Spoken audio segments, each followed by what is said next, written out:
Hello అండి, నేను doctor Nischala Reddy, director fertility consultant Ekam fertility and women hospital, Gandipet main road, Hyderabad. మనం ఇప్పుడు సెకండరీ ఇన్ఫర్టిలిటీ గురించి మాట్లాడుకుందాము. చాలా మంది ఇంతకు ముందు పిల్లలు ఉన్నవారు లేదా ఇంతకు ముందు ప్రెగ్నెన్సీస్ వచ్చిన వారు మళ్ళీ సెకండ్ టైం కన్సీవ్ కావడానికి ట్రై చేసినప్పుడు పిల్లలు కావట్లేదు అని మా దగ్గరికి వస్తుంటారు. ఇది చాలా మంది పాసిబులా, ఫస్ట్ టైం ప్రెగ్నెన్సీ వచ్చినప్పుడు సెకండ్ టైం రాకుండా ఎట్లా ఉంటుంది అని అడుగుతారు. సెకండరీ ఇన్ఫర్టిలిటీ కేసెస్ మేము చాలా చూస్తుంటామండి. మా దగ్గరికి వచ్చే పేషెంట్స్లో 20 to 30% వరకు సెకండరీ ఇన్ఫర్టిలిటీ వాళ్ళు ఉంటారు. వీళ్ళకు ఇంతకు ముందు ఆల్రెడీ పిల్లలు ఉన్నవారు ఉంటారు, కొందరికి ప్రెగ్నెన్సీ వచ్చి అబార్షన్స్ అయిన వారు కూడా ఉంటారు.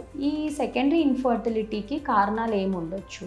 అన్నిటికన్నా కామన్ ఏజ్. చాలా మంది ఫస్ట్ ప్రెగ్నెన్సీ తర్వాత చాలా ఇయర్స్ గ్యాప్ తీసుకొని ఏజ్ మోర్ దాన్ 35 తర్వాత సెకండ్ ప్రెగ్నెన్సీ ప్లాన్ చేసుకున్నప్పుడు ఏజ్ రిలేటెడ్ ఫ్యాక్టర్స్ వచ్చేసి egg count and egg quality అనేది తగ్గిపోయి దీనివల్ల ప్రెగ్నెన్సీ రావడం కష్టం కావడం మేము చూస్తున్నాము. ఇది most common cause for secondary infertility నౌడేస్. Next వచ్చేసి ఏదన్నా ట్యూబల్ ఫ్యాక్టర్స్. ఇంతకు ముందు ఎక్టాపిక్ ప్రెగ్నెన్సీస్ వచ్చి ట్యూబ్లో ఎక్టాపిక్స్ వల్ల సర్జరీస్ అయ్యి లేదా ఎండోమెట్రియోసిస్ వల్లనో లేక ట్యూబల్ ఇన్ఫెక్షన్స్ వల్లనో ట్యూబ్స్లలో బ్లాక్స్ ఏర్పడి ఉంటే వీళ్ళకు కూడా ఇన్ఫర్టిలిటీకి దారితీస్తుంది. ఈ ట్యూబల్ ఫ్యాక్టర్ వల్ల కూడా చాలా మందికి సెకండరీ ఇన్ఫర్టిలిటీ చూస్తున్నాము. వేరే కాజెస్ వచ్చేసి హార్మోనల్ ఇష్యూస్ లైక్ పీసీఓడి. ఈ పీసీఓడి అనేది with age and with increasing weight ఎక్కువ కావడం, సివియర్ కావడము, లేదా ఎండోమెట్రియోసిస్ అనేది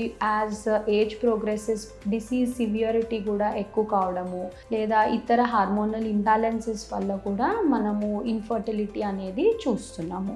ఈ సెకండరీ ఇన్ఫర్టిలిటీ అనేది మేల్ పార్ట్నర్ వల్ల కూడా కావచ్చు. విత్ లైఫ్ స్టైల్ చేంజెస్, మెన్లో ఏజ్ ఫ్యాక్టర్ తక్కువ ఎఫెక్ట్ చేసినప్పటికీ లైఫ్ స్టైల్ చేంజెస్తోని ఒబెసిటీ వల్లనో లేదా స్మోకింగ్, ఆల్కహాల్ ఇటువంటి హ్యాబిట్స్ వల్లనో లేదా అన్కంట్రోల్ డయాబెటీస్ వల్ల స్పర్మ్ క్వాలిటీ అనేది తగ్గిపోయి దానివల్ల కూడా ప్రెగ్నెన్సీ రావడానికి కష్టం కావచ్చు. వీళ్ళకు వెన్ దే వర్ యంగర్ చిన్నతనంలో స్పర్మ్ క్వాలిటీ మంచిగా ఉండొచ్చు, కానీ with age and with life style changes ఈ సిమెన్ క్వాలిటీ తగ్గడం వల్ల ఇన్ఫర్టిలిటీకి దారితీయొచ్చు.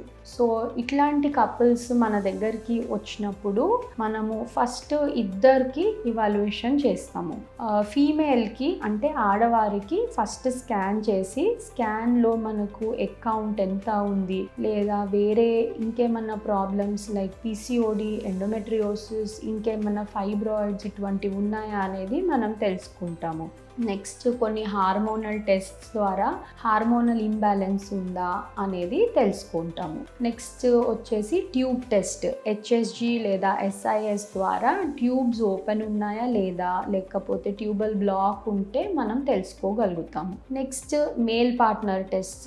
డెఫినెట్లీ సిమెన్ అనాలిసిస్ మనం మేల్ పార్ట్నర్కి చేస్తాము. అవసరం ఉంటే higher tests like DFI, sugar test ఇటువంటివి కూడా చేస్తాము. చాలా మంది ఆల్రెడీ మాకు పిల్లలు ఉన్నారు కదా, ఓన్లీ ఎస్పెషలీ పేరెంట్స్తో వచ్చిన వాళ్ళు మా ఫీమేల్కి డాటర్కి చూడండి, వేరే మేల్ సిమెన్ అనాలిసిస్ అవసరం లేదు అని చెప్తారు. కానీ ఇట్లా చేయడం కరెక్ట్ కాదండి. మనము డెఫినెట్లీ సిమెన్ అనాలిసిస్ చేసుకున్న తర్వాతనే అది నార్మల్ ఉంటేనే మనము ఏం ట్రీట్మెంట్ అనేది కరెక్ట్గా చెప్పి రైట్ ట్రీట్మెంట్ మీకు సజెస్ట్ చేయగలుగుతాము. సో ఆల్రెడీ పిల్లలుండి కన్సీవ్ కాలేని వారు అట్లనే అవుతారు కదా అని చాలా ఇయర్స్ వెయిట్ చేయకుండా కన్సిడరబుల్ టైం తర్వాత ఇంకా కావట్లేరు పిల్లలు, 1-2 ఇయర్స్ తర్వాత కూడా కావట్లేరు అంటే తప్పకుండా ఒకసారి డాక్టర్కి చూపించుకొని ఇద్దరు ఇవాల్యుయేషన్ చేయించుకొని ఏం ప్రాబ్లం అనేది తెలుసుకొని కరెక్ట్ ట్రీట్మెంట్ తీసుకుంటే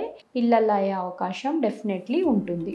వీళ్ళకు మేల్ ఫ్యాక్టర్లో ఒకవేళ కౌంట్ అనేది చాలా తక్కువ ఉంటే అప్పుడు మనం ఐయుఐ లేదా ఐవీఎఫ్ సజెస్ట్ చేస్తాము. కానీ మేల్ ఫ్యాక్టర్ నార్మల్ ఉండి అంటే స్పర్మ్ కౌంట్ నార్మల్ ఉండి ఓన్లీ ఫీమేల్లో ఏదన్నా పీసీఓడి, మైల్డ్ ఎండోమెట్రియోసిస్ లాంటి ఇష్యూస్ ఉంటే మనము ఓన్లీ టాబ్లెట్స్ ద్వారానే ట్రీట్మెంట్ యూజువల్లీ చేయొచ్చు.